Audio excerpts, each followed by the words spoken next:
This is the new RUV 350 electric scooter by Bgauss. Now, most of you might not know, but Bgauss has been making electric two-wheelers over the last 4 years.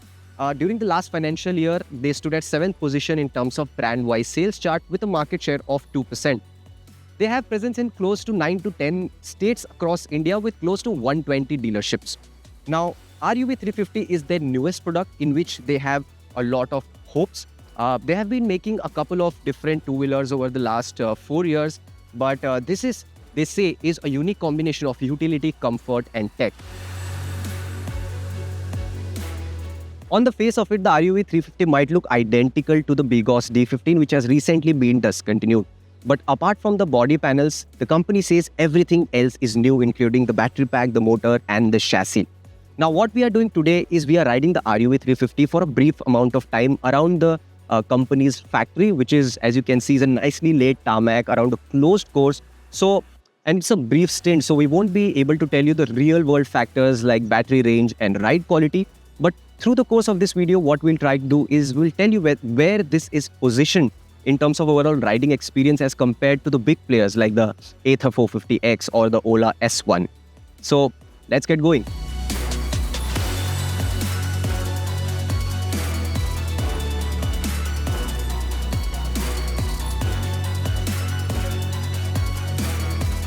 At first glance, the RUV 350 looks like step-through vehicles that are popular in Southeast Asian markets. However, it's too compact and slim to have the same kind of visual appeal. While the unconventionally large wheels do add some substance to the design, the body panels are too simple and narrow to make it eye-catching. What it does have though is a visual uniqueness with its large wheels and a tall stance.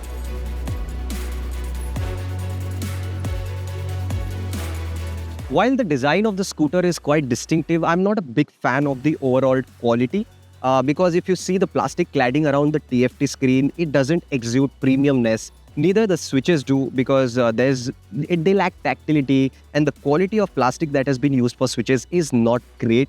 And even the paint finish could have been slightly neater because I can see some rough edges here and there are pretty uneven panel gaps also around certain areas around the scooter. And every time we are moving the scooter at standstill, it is making some odd squeaking noises of plastic panels. But the company says the production model which will go out to the customers will be better, and we have no other option but to believe them.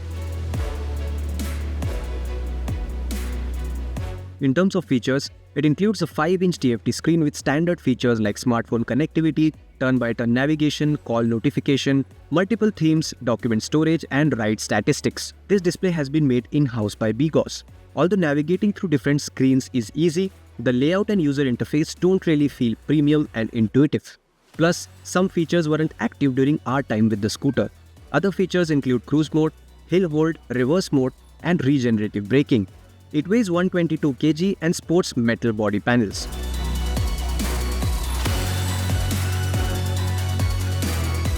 Now let's get down to the meat of the matter, which is the hardware package of the scooter. And starting with the element which stands out the most are these large 16-inch alloy wheels, which is quite unusual for scooters. And this gets longer travel suspension as compared to your normal conventional scooters with smaller wheels. Now, in theory, larger wheels definitely help the scooter cross obstacles more easily as compared to your other scooters with smaller wheels. But that is on theory. We don't have a bad section of road per se here around to actually test that factor.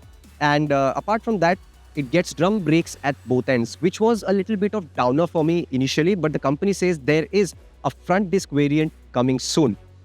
Now, the motor is slightly unique, which the company calls it in-wheel hyperdrive motor, which is different than your hub-mounted motor. The construction, if you can see, is quite similar, but it doesn't sit right at the center of the wheel. It is slightly offset, and as compared to belt drive motor, the company claims that this returns better efficiency, better longevity, and over a period of time, the performance retention is better than belt drive motor. And this is a 3.5 kilowatt motor, which makes 165 Newton meters of torque at the wheel, and it is rated for a 75 kilometer of top speed.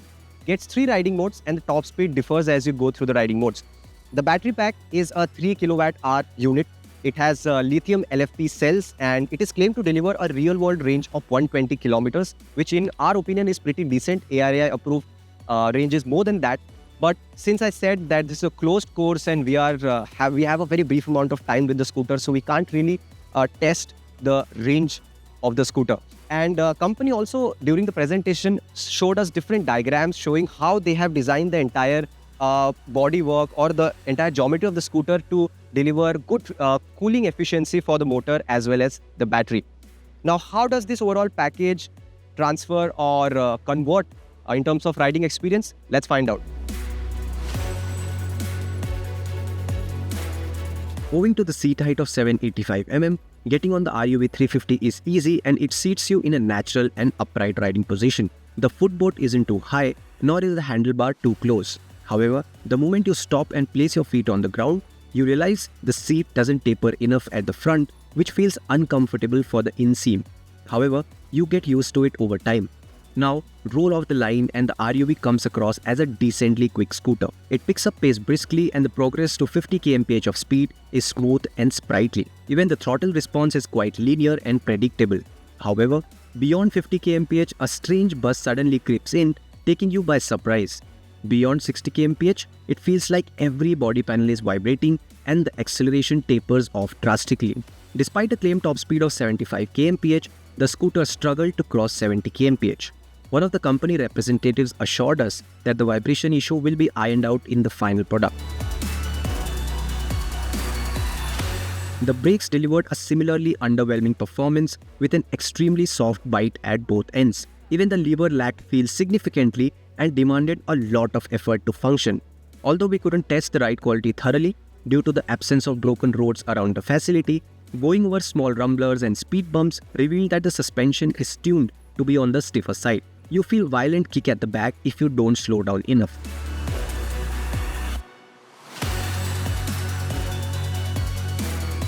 What turned out to be impressive though was the handling. The large wheels and narrow tires help the scooter feel agile to flick from side to side or tip into corners. It also feels decently stable mid-corners and you can go on leaning until the main stand starts scraping. Even the TVS Eurogrip tires deliver acceptable grip and feedback.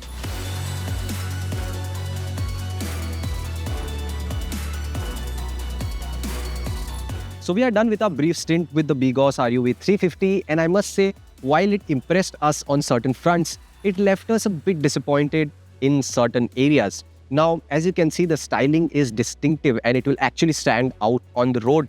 The acceleration is not outright thrilling, but it's not really sluggish either. And it has decent amount of features: hill hold control, cruise control, a 5-inch TFT screen with Bluetooth and a lot of connected features. And even in terms of handling, I found that whatever corners I could get around this factory, it handled them really well. But at 50 kmph of speed, it starts buzzing and the progression to the top speed is actually quite slow, which was not a very pleasant feeling, and it doesn't have a great top speed. The top speed is just 75 kmph, so I was expecting it to be very agile to reach that, to have that sprint from 0 to 75 kmph. And of course, Bgauss has cut corners in terms of quality. It's not up to the mark. The layout of the TFT screen could have been slightly better. And so there are these small things which Bgauss really need to work on. And we are hoping that the final production model which goes out to customers is sorted in all of these areas. The deliveries will start around July this year. And at the time of shooting this video, the prices have not been announced and we are expecting it to be just slightly over 1 lakh. Only that will let it stand a chance amidst all the very competitive and capable electric scooters that are out in the market. And now there are certain things which we are yet to judge properly, right? Like the ride quality. Whatever bumps we got on this closed course, the suspension felt stiff and the rear felt that it was kicking back. And the thermal efficiency of the battery, that's something we really need to check. So all of these things are left to be answered. So stay tuned to BikeWale for our detailed road test review of the Bgauss RUV 350. I'm Anuj, signing off for now.